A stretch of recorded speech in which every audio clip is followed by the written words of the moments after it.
Hello, hello, hello, everybody. I hope you all are having a fabulous Sunday.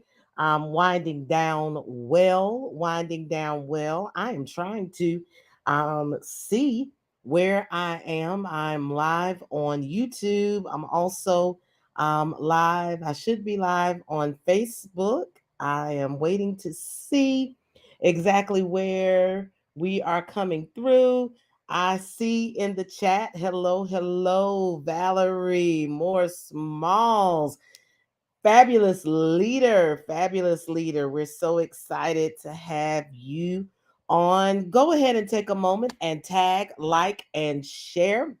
Let someone know that Shannon L. Felder, your conflict coach, is on, and we are going to talk about these procrastinating leaders. These procrastinating leaders. Listen, it happens to all of us. It happens, and we want to talk about how to deal with it. I'm going to try to come in to speak with you guys on Sunday evenings. I don't have a set time yet, just because Sundays kind of are in flux for me, and there's really not a a steady schedule that I can commit to yet. But I want to help you have your mindset correct for you to go into your work week. So I want to give you some tips and some pointers to help you get your mind where it needs to be for you to be ready for the week ahead. And so it is so important. If you all give me just a second, I'm sharing it. Hey, Kimmy, how are you? Let's talk about it on this evening. What are we going to do about these leaders who are procrastinators? These leaders who are procrastinators. Listen, if you can, go ahead, tag, like, and share this broadcast. We're not going to be on long tonight. I'm fighting a sinus infection and it won't let me be as great as I want to be. But I made a commitment to myself that I was going to come and I was going to talk to you guys this evening. And so that's exactly what we are going to do. So go ahead, hit that button, tag, like, and share. Let's go ahead and let's get started, because I do want to respect your time, and I want to make sure that you get this information as soon as you possibly can. Now, to start out, I want to make a distinction between a procrastinator and an underestimator. And I qualify to talk about this because I am both. I'm putting myself completely out there on this evening that I am both. And so when we talk about a procrastinator, we are talking about someone who just doesn't start stuff on time, right?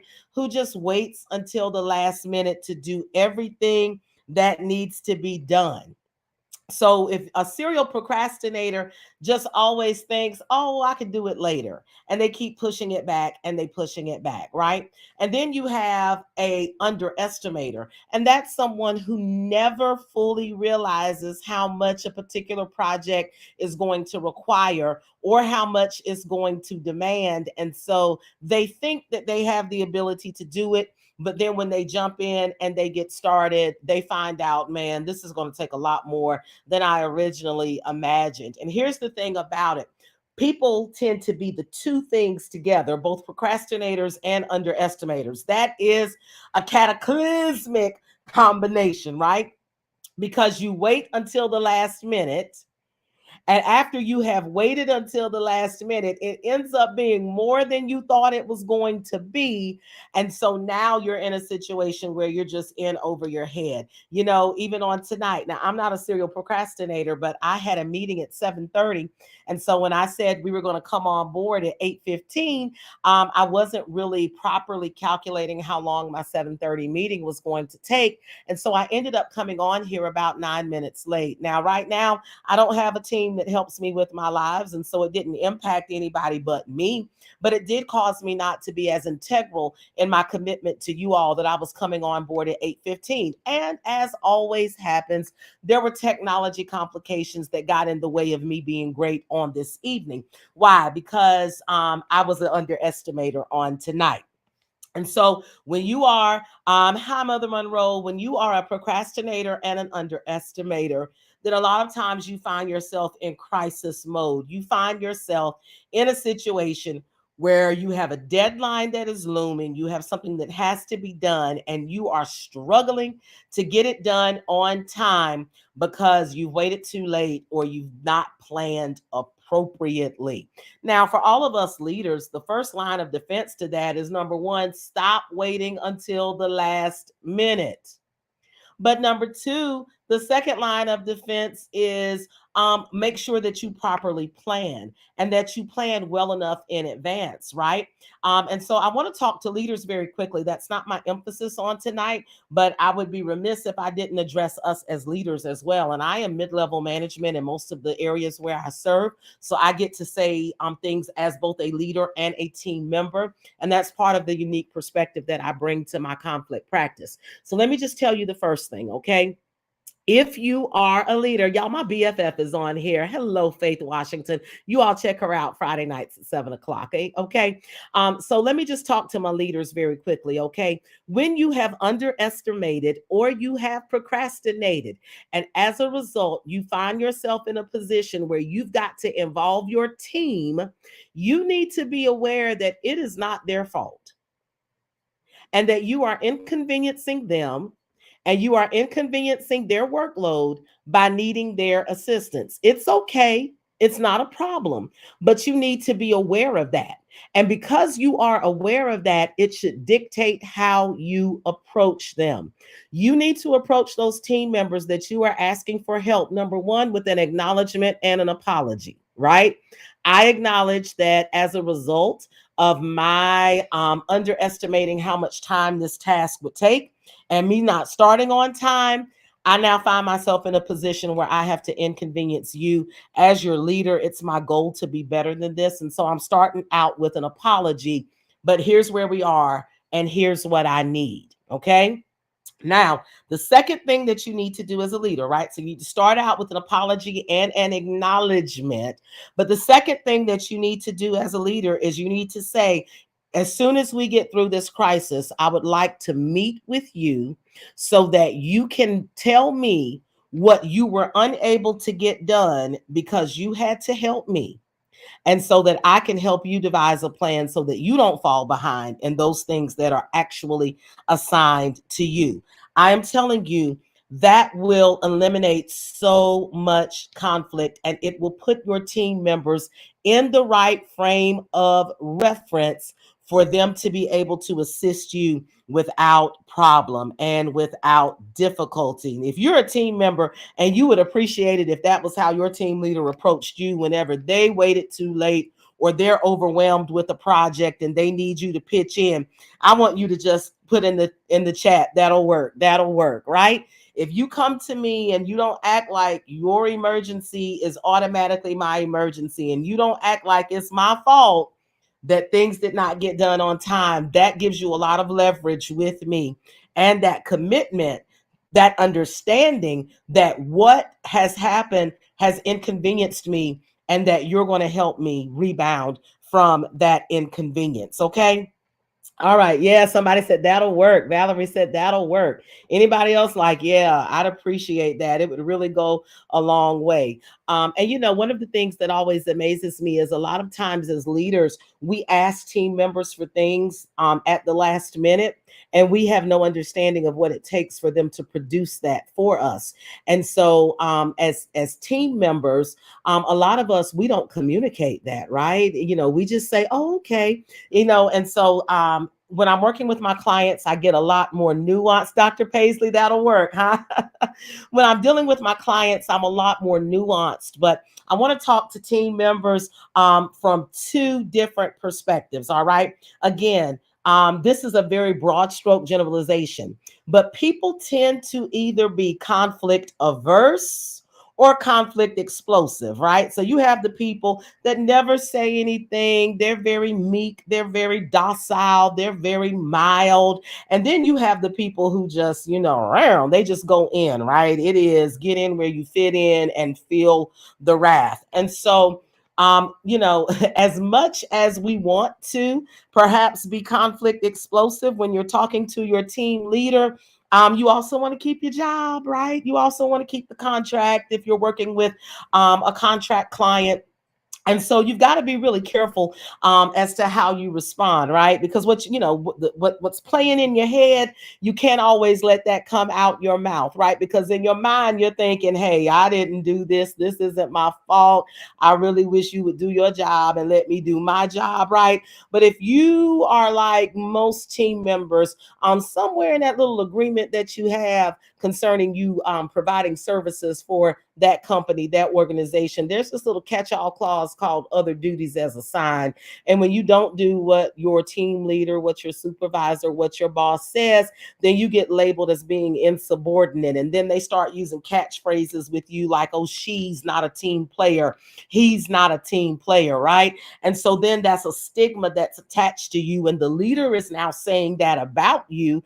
And so you're really not at liberty to tell your side of the story and to say, no, it's not that I'm not a team player. It's that my boss, my leader is poor at time management. My boss, my leader creates crises and creates emergencies and makes it a work environment that is untenable for a lot of us, right? And so sometimes it's kind of difficult to articulate that when you've been explosive and you've gone off on someone and you got that reputation of not being a team player. So I want to just give you guys, as team members, just a few things that you all can do in order to handle the emergency, to handle the crisis, to keep your job, and to keep your peace, right? I believe that in a positive work culture, you shouldn't have to disturb your peace to keep your job. Can I get somebody to say okay on that?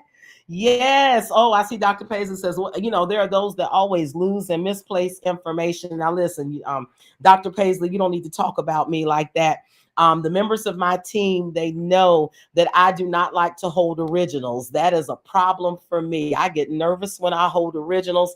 I was in court a couple of weeks ago, and I got home and I looked down in my briefcase, and one of the court files was in my briefcase because instead of handing it back to my paralegal for her to return to the file cabinet, I had just walked off with it. And I immediately called her and I was like, oh, there's a major problem. I have an original file. Y'all know that does not happen, right? And I'm not going there tonight, but it's very important as leaders that you understand your weaknesses and you quit trying to act like your weakness is not a weakness, right? I know that. I know that I don't like holding on to originals because I have a lot going on and I don't like being responsible for documents at that level. I don't want, my children are older now, but I can think back to when my kids were little. I was scared somebody was going to go in my briefcase in the back seat on the way home from daycare and waste something, all, pour Kool-Aid on top of some original contract, right? Look, I acknowledge that's a weakness. And so I put things in place to overcome that weakness instead of acting like it's everybody else's fault, right? So we have to do that. And we'll talk about that in one of our Sunday afternoon conversations. But I wanted to just give you a few things. First of all, if you are conflict explosive, the first thing that I want you to do is I want you to cool down, right? I want you to remain calm and composed. I want you to take a few deep breaths. I want you to do whatever you have to do to make sure that you don't go slam off because, again, nobody is trying to find a job around here. Okay, so I want you to remain calm and composed. Why? Because if you allow the energy, for lack of a better term, of your boss who is in crisis to be shared with you, and you get into that triggered crisis mindset, then that's not going to be a good frame of mind for you to work in, right? So it's really, really important that you give yourself the leverage and the brevity to calm down, okay? To calm down. Second thing you want to do is you want to make sure you're hearing exactly what is expected of you and exactly what is required of you, and that you are asking questions to get clarity. Because remember, most times your team leader has come to you and they're already in crisis mode. And so they are not giving you the clarity that you may need. And then you go off and you do what they think what you think they need you to do instead of having clarity on what needs to be done. We're already in a crisis. We're already in emergency mode. And now you're coming back to your leader and you've not met their expectation because the expectation was just in their head.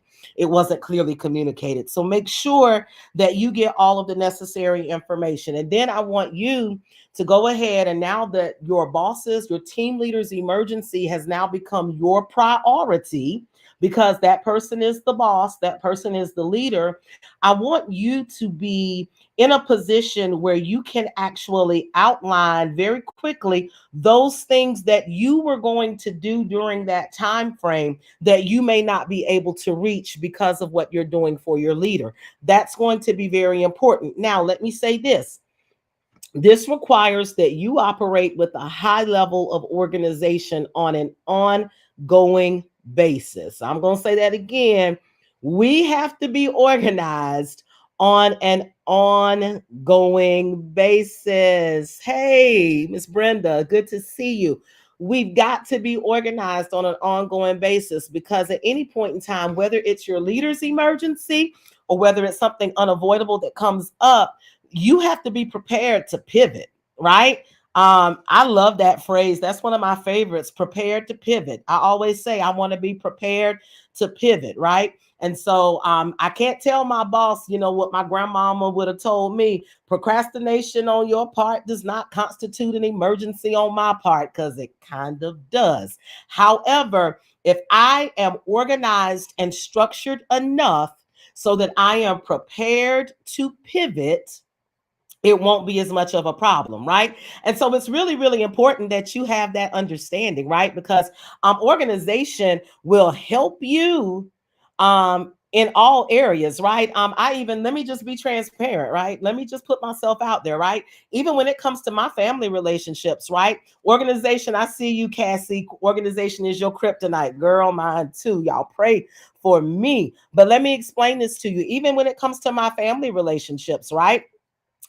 If I'm organized, there's less conflict, right? If I already know what my kids are going to wear to school in the morning, it's already laid out, it's already put up, then there's no conflict in the morning when it's time to go to school. But when one of them can't find their socks and my husband's ready to take one of them to school and they're talking about, I can't find the shoes I wanted to wear with this outfit, I am telling you, it is a conflict hotbed. And so whether it is in your home, whether it is on your job, whether it is in a nonprofit that you work with, whether it is on your job, when you are prepared to pivot, when you are organized, then that is going to minimize conflict. And so when someone has an emergency and they need you to pivot, they need you to shift from what you had planned to assist them with what they have planned. The fact that you're already organized and you're not waiting to the last minute on your routine task and you know exactly what needs to be done,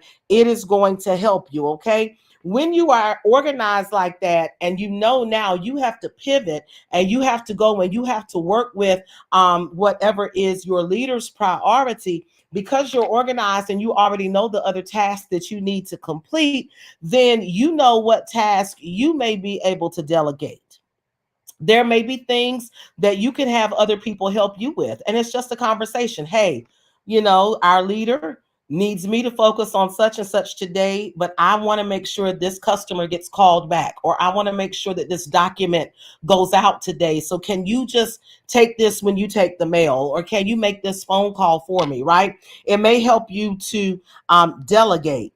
And then finally, you want to have open communication and feedback. And a lot of you all who are conflict averse, this is where you fall short. And this is why you're overwhelmed, you're overworked, and you're burnt out. Because whenever someone brings you their emergency, you just say, okay. And when you say, okay, no one knows what it takes. I'll never forget when my first job, my first law firm job after I graduated law school. my boss would come to me, and it was in the middle of a trial, and I wasn't experienced enough to be the one trying the case yet. But my boss would come to me, and my boss would say, "Hey, Shannon, tomorrow morning when we get to court, the judge, we objected to such and such coming into evidence, and the judge wants us to argue the objection first thing in the morning before the jury comes back in."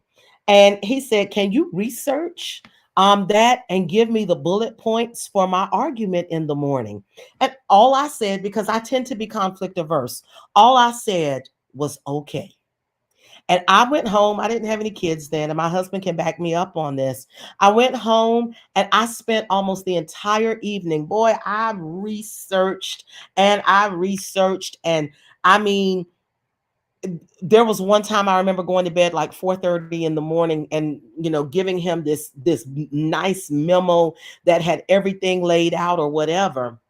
And so, he was just like, "Hey, great job," or whatever. Well, because I didn't communicate with my boss, and my boss was off in trial at the courthouse all day, I didn't communicate to my boss that I had stayed up to 4:30, 5 o'clock in the morning in order to produce this document for him. But I was expected to be back to work between 8:30 and 9 o'clock the next morning.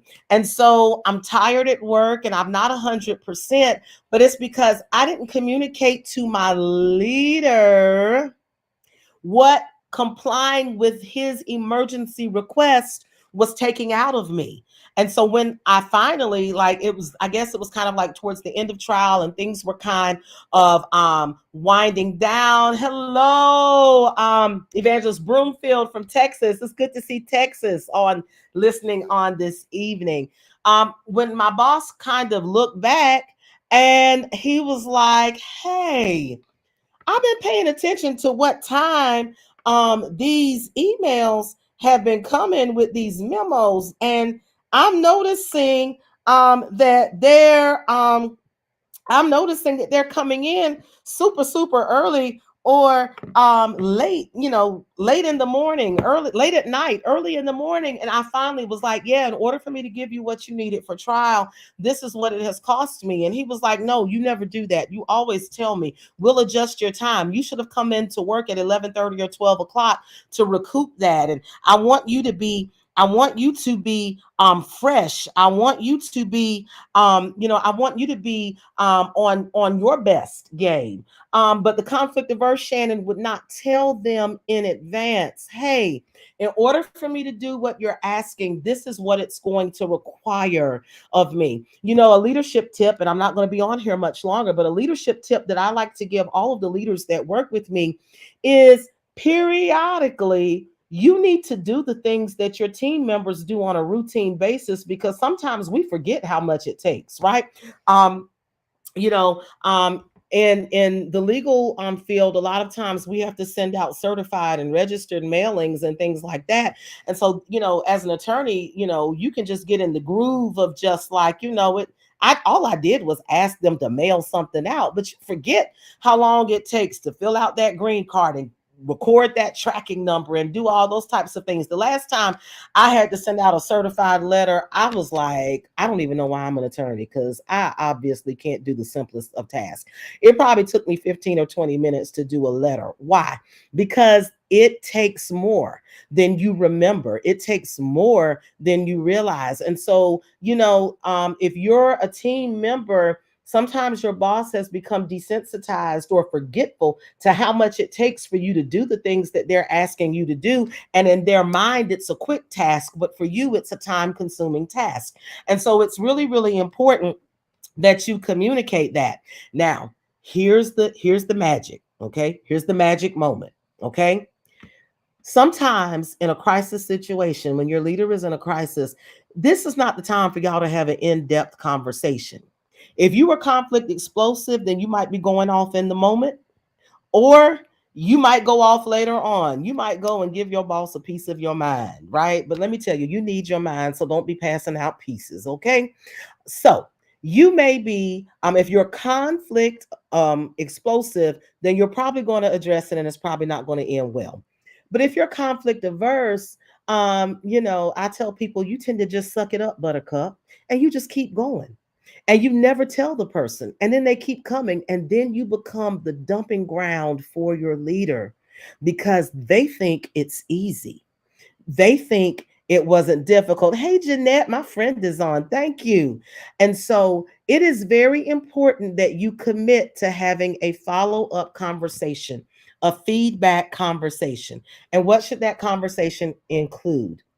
That conversation should include you talking about the things that you had to reprioritize and readjust in order to fulfill what your leader expected in that crisis or that emergency situation. In addition to that, you should ask your leader for help reprioritizing. Listen, these things needed to be done. And because I had to divert my attention to assist you with such and such, I was unable to reach these things. And here are other things that are needed. Hey, Kenya. And so I need your guidance as my team leader on what now becomes the priority and how do we move forward, so that I can fulfill your expectations. Yes, Dr. Paisley, an after action review. And a lot of times we're guilty of doing after action reviews when it's a planned action, but we're not good at doing them when it's a crisis or an emergency or an unplanned situation. And I'm telling you, a lot of times, if you don't ask for that after action review, if you don't initiate it, then you won't get it. They'll just continue to move on. Okay. So you want to have that conversation so that you can get assistance with how to reprioritize. Okay. The other thing that you want to do is you want to offer, to assist your leader on an ongoing basis with things so that they don't find themselves, and that will give you a lot of leverage. Listen, I know this situation was very overwhelming for you, and I know that you found yourself overburdened and needing assistance at the end, and it would be much less disruptive to my workflow, and I feel like I would be a better support to you if we talked about and we determined on an ongoing basis beforehand how I can best support you. Because one of the things that I'm finding out is sometimes the main thing for us may not be the main thing for our leader. All right. So when we want to have this after action review, when we want to have this conversation, we want to make sure we're choosing an appropriate place and time. Right. So I tell people, don't catch your leader on the fly. Go to them and say, hey, I kind of want to debrief on the project that I had to help you with on yesterday and some other things. Give me a good time when we can talk, right? You let them know what the subject matter is. You've told them, and now you've gotten a commitment from them to do it at a certain time. You want to make sure that you are giving them specific examples of how this impacted you, and you want to focus on improvement and solution. If whenever you have these types of conversations, if you are solution oriented, you don't get to go to your leader to just vent and be like, don't you ever do that to me again, and that was horrible, right? You need to kind of woosah in private to kind of get your emotions in check. When you go and you're talking to your leader, you need to be going in solution oriented, ready to have a productive dialogue. All right. And then you want to understand that we always want to engage empathy, right? Having been a mid level manager in a lot of environments where I serve, I understand that a lot of times when I have been less than empathetic, when I have been less than prepared, when I have had emergencies that impacted my team and that required me to engage my team in ways that were not well thought out and in ways that were emergency type situations, a lot of times it was because my procrastination or my underestimation may have been the result of some demands coming down on me that were unanticipated. And I may have inherited someone else's poor planning. And, and there's a limit as a leader on, like, I'm not going to disparage my boss. I'm not going to disparage my leader. So there's a limit on how much I'm going to tell my team members. But I am feeling that pressure sometimes as a mid-level manager. And so it's really, really important that not only do I engage my team members with empathy, but I need empathy from my team members as well, right? So, and it may not be because as a mid-level manager, there's a demand coming down. It may be that there's a client whose demands are constantly shifting, and I know that this client is integral to the survival of our business. And so I don't want to be in a situation where I'm not meeting that client's expectations. There may be other pressures, right? Everyone has good days and bad days. Everyone has good times and bad times. And so active listening and empathy will go a long, long way. Now, one of the things that I've done is I have a Tough Talks cheat sheet because I believe anything that's going to be productive and anything that's going to be beneficial requires preparation. And so, just like your boss shouldn't come to you with an emergency because of their lack of preparation, you shouldn't flub the feedback because you're unprepared. And so, if you go to my website, www.shannonlfelder.com, you'll see there's a free Tough Talks cheat sheet. What it does is it gives you the ability to map these conversations out no matter what context they're in so that you can execute them with excellence and you can come out with solutions instead of toxicity and frustration. Listen, I have really appreciated you guys giving me your time on this evening. I hope that this has been helpful to you. I trust that this has been helpful to you. Leaders, we're not going to create emergencies, and team members, we're going to be empathetic, but we're also going to give it appropriate follow up. I'm looking forward to coming out to Dallas, Texas as well. I'm so excited to be there with you guys soon. Listen, if you would like for me to come and to help you, or if you would like to talk to me about the ways that I can help your team or can help you as a leader, then you can connect with me via shannonlfelder.com, and let's create peaceful, collaborative environments in our homes, in our churches, in our places of employment where we can do the work and we can actually fulfill our mission, maximize our potential, and enjoy the journey. Listen, I am dedicated to making our work and our ministry environments pleasant because we spend too much time at work.